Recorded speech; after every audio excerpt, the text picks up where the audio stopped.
早安，大马新生活，早安，各位。还记得上一集里，一个个椰子砸在地上裂开，啪啪声响，宛如新年放鞭炮那样热闹。摔碎椰子还愿，象征着厄运的消退。这还只是大宝森节其中的仪式之一。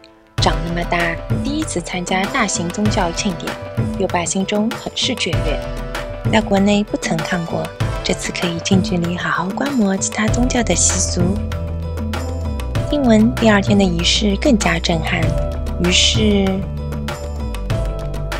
大宝森节是庆祝湿婆和雪山女神的幼子战神穆鲁干的生日，是马来西亚6地的法定假日之一。传说在这一天，战神得到了雪山女神的馈赠——一只长矛，最终帮助他消灭了魔鬼。和其他带有欢乐气氛的节日不同，大宝森节是一个赎罪、感恩和奉献的节日。教徒们相信，通过自虐时的以针、铁钩刺穿身体，感到痛楚，才能与战神同在，洗清罪孽，并祈求一年比一年更好。那些祈福或还愿的教徒会在脸上穿刺大针，在胸前或背后吊上数个银铃，或头顶卡瓦迪。虽然事先已经看过热心网友给的视频，也做过一些相关的功课，但真的在现场亲眼看到，又是另外一番心灵震撼。一方面感叹这些教徒的虔诚，另一方面惊叹这些技师的手上功夫强大，穿破皮肤却不会流血，这究竟是如何做到的？太神奇了！据说事后也不会留下任何疤痕，教徒们将其视作神迹的表现。重量级卡瓦迪也被称为苦行架、赎罪架，依据传统，只有男性才可以佩戴重量级卡瓦迪。在大宝森节当日的清晨，已经提前进行过一段时间斋戒的重量级教徒，经过沐浴后，在祭师的主持下，用针、铁钩等利器穿刺身体，然后背上卡瓦迪，开始游行。在泰米尔语中，卡瓦迪的字面意思是每一步都要舍弃。深入了解后，你就会发现其中的真意。卡瓦迪带有可以让教徒平衡架在双肩上的横木，上面装饰有鲜花和孔雀羽毛。有些卡瓦迪上还带有铁刺，刺进教徒的肉体，需要教徒在整个游行途中一直抬举着。重量级卡瓦迪可高达3-4米，最终可达60-70公斤。如此负重前行，需要极大的体力和信仰的支撑。教徒们坚信，只有心灵不再受物质束缚，身体上脱离物质享受之时，才能履行神的使命，而不会感到任何痛苦。当然，也不是所有教徒都会背上重量级的卡瓦迪。教徒的其他苦行方式还包括银针穿舌、钢针穿脸颊、铁钩搭背、肉身穿针、走完游行全程等等等等。无论哪种苦行方式，在外界看来都觉得是不忍直视，甚至觉得有点近乎自戕的行为。但在现场你会发现，乐声不断，欢声笑语不断，每个人脸上都洋溢着笑容。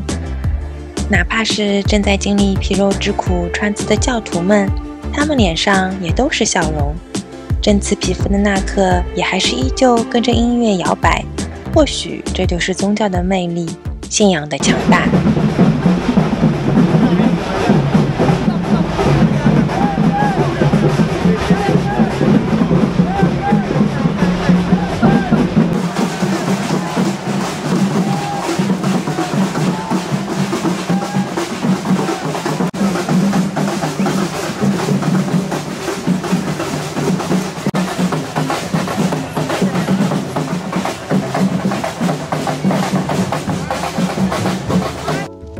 对重视家庭的印度人来说，大宝森节是家族全员出动的大日子。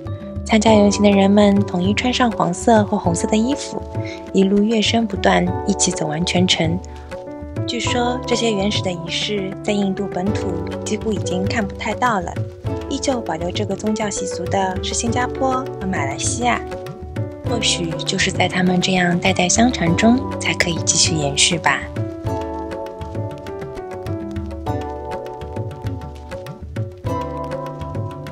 在这次大宝森节庆典中，再一次感叹马来西亚是一个多元化的国家，多元民族、多元宗教以及多元文化。在这片土地上，各个族群汇聚形成了丰富的风土民情，各民族和谐共处，各族文化相映生辉，彼此相融，形成独特且极富特色的马来西亚文化。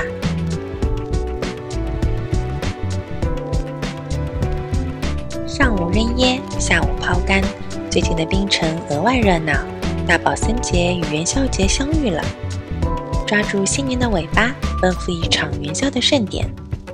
走进 Georgetown 就感受到了浓浓的元宵年味，到处都是大红灯笼高高挂，新年祈福的香火依旧旺盛。驻留片刻，回归华人传统节日，准备前往槟城元宵庆典。越临近会场，马路边的车位越是紧张。有过前几次的经验，不贪图停车距离远近，有位置就赶紧停车。早早停好车的我们，还有另外一个重要目的，想找找看有没有地方可以吃汤圆。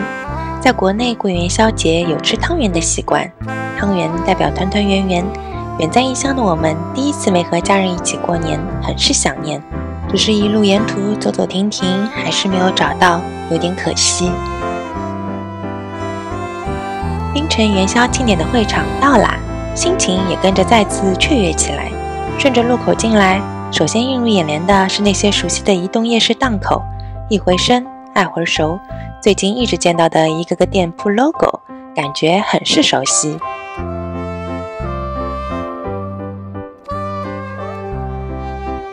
转个弯儿就来到了主会场的大草坪。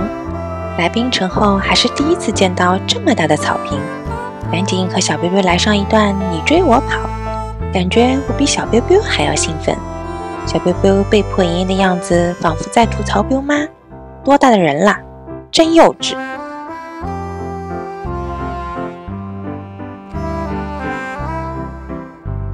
庆典还没正式开演，我们先去海边走一走，看一看。海风徐徐吹来，和 biu 一起闻一闻大马海边的空气，享受微风中的小憩，感受阳光拂过皮肤的温热。耳边是庆典的欢笑声，没有比这更惬意了。正月15猜灯谜怎么少得了？猜灯谜闹元宵，愿大家都花好月圆，诸事圆满。庆典的音乐开始响起，草坪上也升起了2座大旗。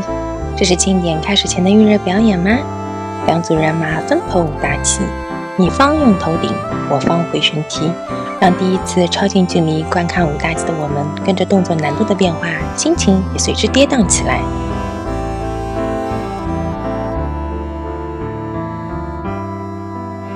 今天风和日丽，适宜放飞机，那就换个角度看元宵盛典，用不一样的角度看看庆典的盛况。无人机缓缓升空，原本近在眼前的景象慢慢跟着变小了，同一地点不同角度，感受也跟着不同了。槟城的元宵年味惊艳，却又不失人间烟火。俯瞰之下，才能看到此次庆典的规模之大。这是第一个在海外过的完整的春节，也深深感受到了马来西亚的春节文化。从除夕到元宵，从庙会到拜天公，再到元宵盛典，都在彰显对传统文化和节日的尊重。环绕着盛典会场飞行一圈，biu的无人机也要返航了。眼力大挑战，你们能找到正在挥手的小 biu biu 吗？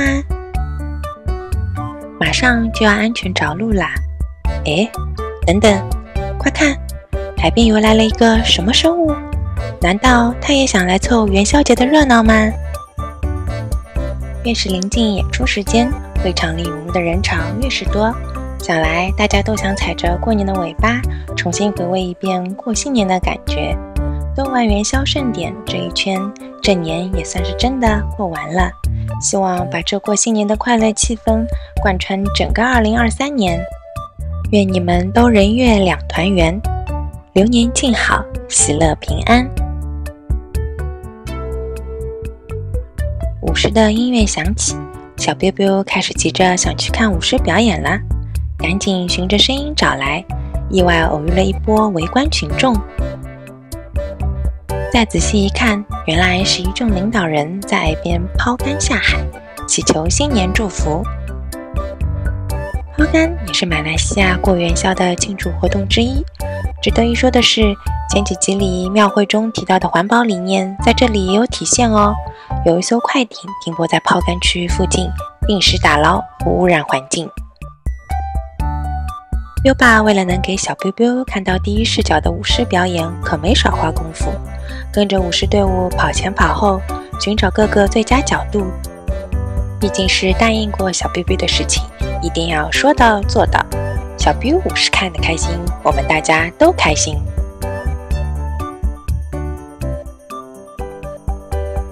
舞狮表演可以算得上是过年气氛组的担当啦，哪里有重大庆典，哪里就会有舞狮表演。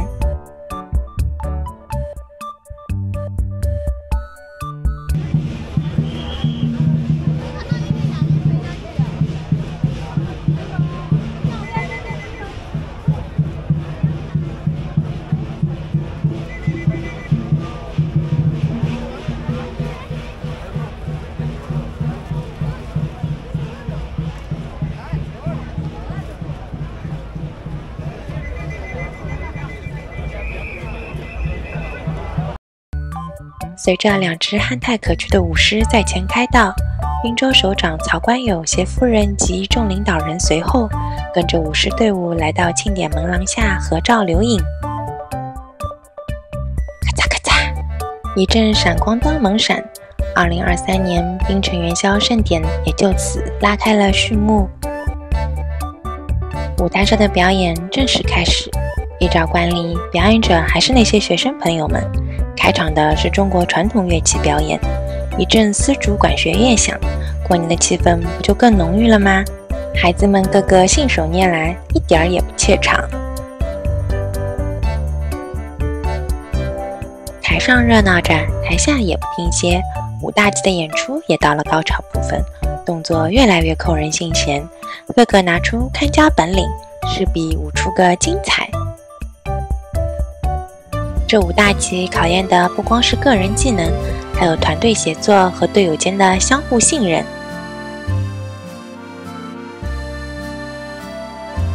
元宵活动站台周围围满了人，他们有的在脸上画戏剧脸谱，有的在涂色兔年年画，有的在装饰元宵灯笼，还有的带着孩子在玩捞竿游戏。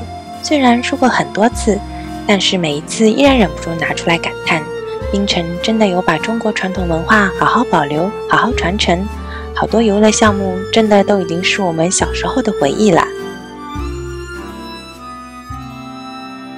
烟花表演要到晚上11点才开始，带着 biu 的我们肯定是等不到了。不过没关系，一家人在一起过元宵，感受过槟城元宵的热闹气氛就足够了。我们来日方长嘛。正月15，圆月相邀，花灯璀璨，如星如昼。执爱人手，携亲眷游。东风依然，元宵依旧。无论如何，心中有爱，灯火便一如旧日般明亮，元宵便一如旧日般温暖。这场大疫已经流连人间近3年，经历过这3年的我们，应该更懂得爱自己，爱他人，更懂得珍惜眼前的幸福。我们下一期再见喽！